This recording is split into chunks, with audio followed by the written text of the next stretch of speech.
Seorang dukun menggunakan katak sebagai media ritualnya, di mana katak itu diangkat perlahan-lahan sambil dibacakan mantra-mantra. Setelah itu si dukun kemudian mengambil satu lembar foto wanita cantik. Lagi-lagi dukun itu membacakan mantra, lalu memasukkan katak dan foto wanita itu ke dalam sebuah toples kecil. Sosok hantu kemudian muncul di belakang dukun itu. Selain itu si dukun juga membuat bungkusan dari kain berwarna putih yang berisi rambut serta potongan kuku korban agar sihir yang ia kirimkan tidak meleset. Lalu saat dukun meniup kepada boneka itu, tiba-tiba saja seorang wanita bernama Wan jatuh tersungkur dari tempat tidur dan menggeliat kesakitan. Ponsel suaminya tak bisa dihubungi. Wan kemudian mencoba untuk menghubungi madunya yang bernama Laila. Namun Laila justru takut dan mendiamkan saja dering ponselnya. Lalu tak lama kemudian Zali suami mereka pun pulang. Laila kemudian menceritakan bahwa tadi Wan menelponnya. Zali kemudian kembali menelpon Wan. Saat itu Wan sangat kesakitan dan ia tak bisa berbicara, hanya berteriak dengan tubuh yang terus menggeliat. Singkat cerita, mereka berdua pun akhirnya datang ke rumah Wan. Meskipun Laila adalah madunya Wan, ia bersikap baik dan tulus kepada Wan, merawat Wan ketika Wan sedang mengalami sakit. Tidak ada permusuhan di antara mereka, namun tetangga mereka saja yang suka nyinyir dan memanas-manasi salah satu pihak, sebab Zali menikahi Laila yang hanya gadis biasa, sedangkan Wan adalah seorang anak tunggal yang kaya raya. Seiring berjalannya hari, penyakit Wan semakin parah. Tubuhnya mulai bersisik seperti katak, serta menimbulkan rasa gatal yang luar biasa. Semua ini adalah akibat dari santet busung katak yang ia terima. Beberapa ekor katak tiba-tiba juga muncul di sekitar rumahnya. Selain itu, perut Wan juga semakin membesar. Ia juga kerap mendengar bisikan-bisikan aneh. Tak hanya Wan saja yang mendapatkan teror. Laila madunya juga sering mendapatkan teror ketika malam hari tiba. Ia juga kerap mendengarkan bisikan-bisikan aneh. Selain itu, ia juga mendengar suara tertawa seorang wanita, mirip seperti suara si Kunti. Pada suatu malam tanpa sengaja melihat penampakan hantu busung di rumahnya, membuat Laila sangat ketakutan. Pada suatu malam ketika itu, Wan baru saja terbangun dari tidurnya. Ia melihat ada beberapa ekor katak di dalam rumah. Tanpa sengaja Wan juga mendengarkan suara seorang wanita di dalam kamar salah satu rumahnya. Saat Wan memeriksa kamar itu, ternyata terdapat seorang wanita. Sambil menggunakan mukena, ia membaca mantra seperti sedang berzikir. Namun mantra itu seperti ingin membunuh seseorang. Wan yang sangat penasaran lalu hendak menyentuh pundak wanita itu. Dan ketika pundak wanita itu disentuh, wanita itu pun menoleh. Namun Wan sangat terkejut karena wajah wanita itu adalah wajahnya sendiri. Sosok wanita itu menertawakannya hingga seketika Wan pun terbangun dari mimpi buruk. Lalu ketika Wan pergi dari kamar, ternyata sosok hantu busung sudah berada di sudut kamarnya. Pada suatu malam berikutnya, kala itu Wan baru saja pulang dari pengajian. Tiba-tiba saja Wan merasa mobilnya sangat berat. Dari kejauhan hantu busung terus mengikutinya. Sosok hantu busung tiba-tiba muncul di atas mobil. Wan yang kala itu baru saja pulang dari pengajian menghentikan laju mobilnya karena terasa sangat berat. Namun Wan sangat bingung apa yang harus ia lakukan. Sementara di sekitar sana tak ada satupun orang yang melintas. Lalu tak lama kemudian muncullah beberapa ekor katak berada di atas dashboard mobilnya. Wan yang cemas terpaksa membuang satu persatu katak itu dengan menggunakan botol air mineral. Setelah itu ia pun masuk ke dalam mobil. Hantu busung itu terus mengawasinya. Namun Wan berhasil menghidupkan mobil dan segera pergi dari tempat itu. Keesokan paginya Wan memutuskan untuk mendatangi rumah Pak Ustadz yang ternyata juga masih merupakan kerabatnya. Wan lantas menceritakan perihal apa yang ia alami, mulai dari teror serta rasa sakit yang ia rasakan kepada Atu yang akan menolongnya. Sementara itu Zali suami Wan merasa sangat kepanasan, membuat Laila sangat kebingungan. Sedangkan cuaca saat itu sedang turun hujan. Laila saja merasa kedinginan. Namun mengapa Zali merasa sangat kepanasan? Akan tampak wajah Zali berkeringat. Ia pun marah ketika Laila memperhatikan dan mempertanyakan apakah dirinya sedang tidak sehat. Ternyata semua itu adalah efek dari istri pertamanya yang sedang memeriksakan diri. Atu itu menggunakan media tepung yang telah diuleni, lalu dibagi menjadi beberapa bagian dan dibentuk bulat-bulat seperti adonan. Atu lantas mengambil salah satu adonan yang sudah dibuat sambil membacakan doa.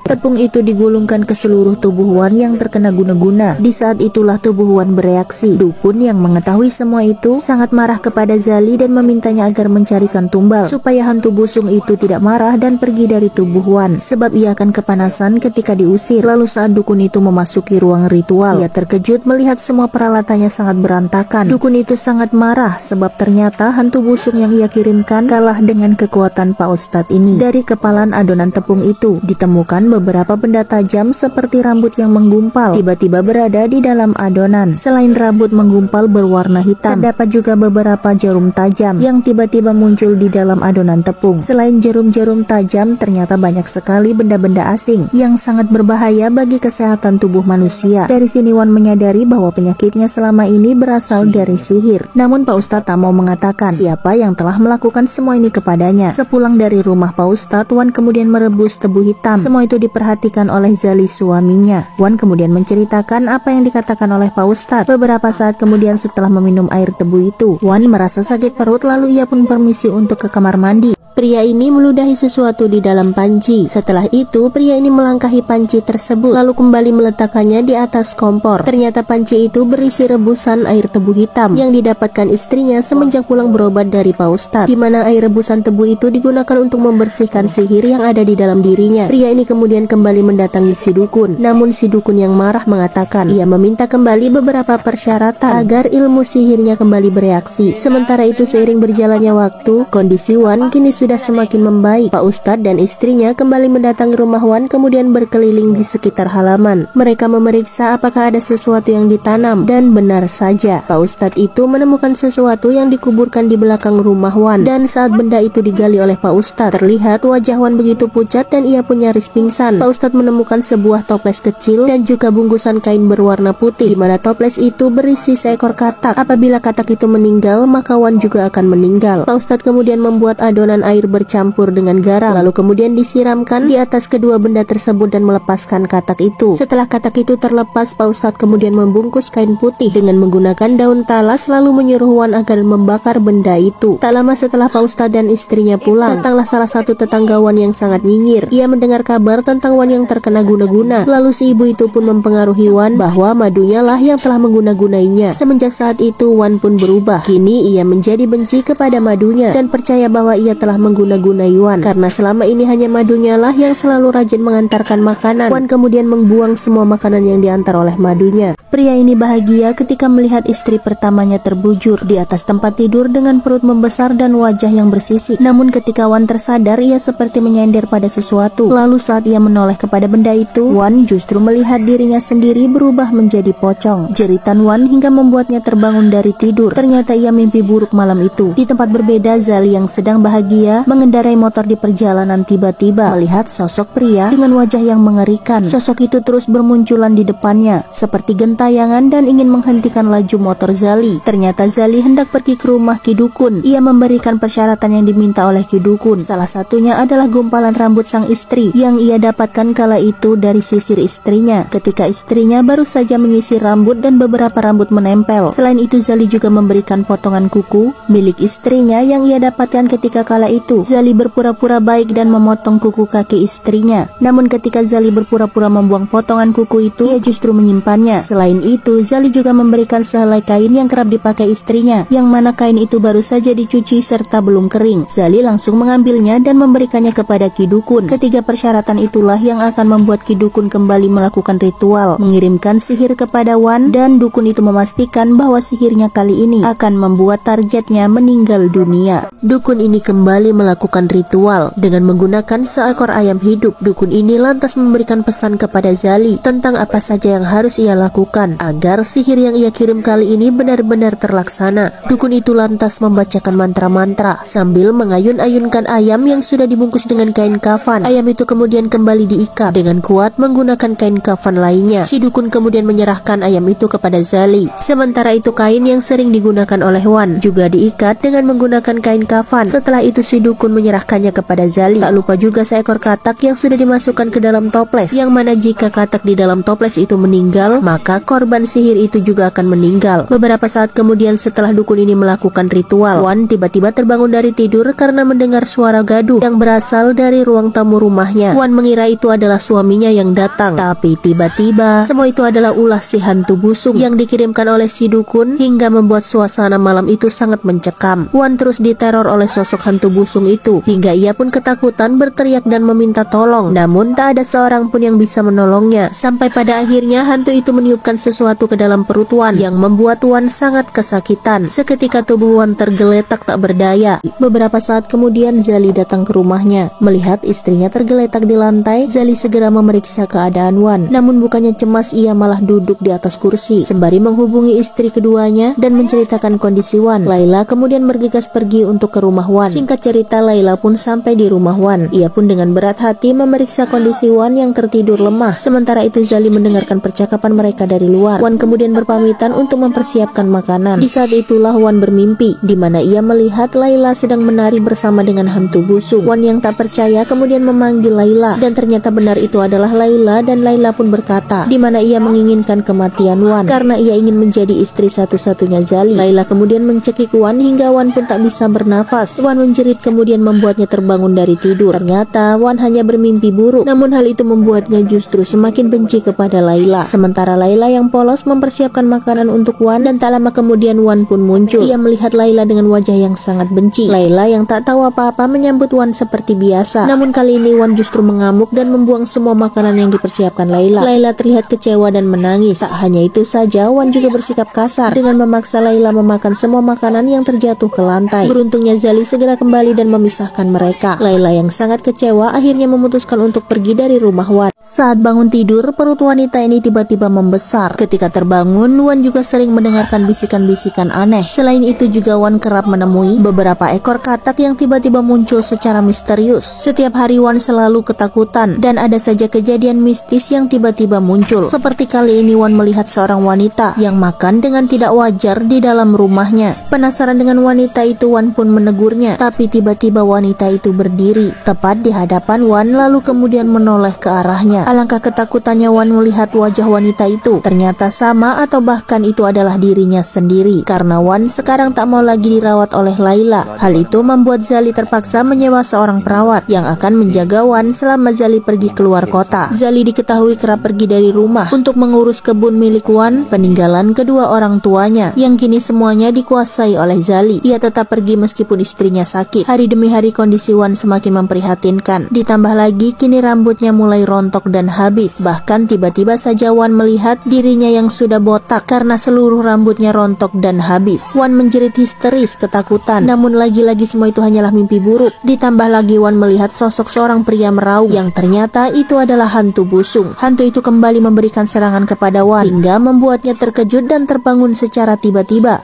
Perut wanita ini semakin membesar dan membuatnya semakin kesakitan. Perawat yang menjaganya pun ketakutan dan segera menghubungi suaminya Zali. Di depan perawat itu juga tiba-tiba muncul beberapa ekor katak secara misterius. Wan kini terlihat tak berdaya dan dikelilingi oleh semua warga. Laila yang kala itu datang menemui Wan, namun justru menelan kekecewaan sebab Wan masih menganggap bahwa Laila lah yang membuatnya seperti itu. Meskipun Laila mengatakan ia tak pernah melakukannya, namun Wan yang marah dan mengusir Laila dari rumahnya. Tak lama kemudian Pak Ustadz dan istrinya datang. Ia pun segera membacakan doa dan meruqyah Wan hingga membuat Wan sangat kesakitan dan terus meronta. Tubuh Wan menggeliat tak karuan hingga akhirnya terpental dan tak berdaya. Wan segera diperiksa oleh para ibu-ibu. Sementara itu di luar rumah, Zarli yang baru saja datang terlihat gelisah dan langsung berlari ke halaman rumah. Laila mengikutinya dan melihat bagaimana Zarli membongkar tanah dan mengeluarkan beberapa media sihir yang ia tanam kiriman dari dukun itu. Zarli juga menemukan katak di dalam toples kecil itu telah tewas.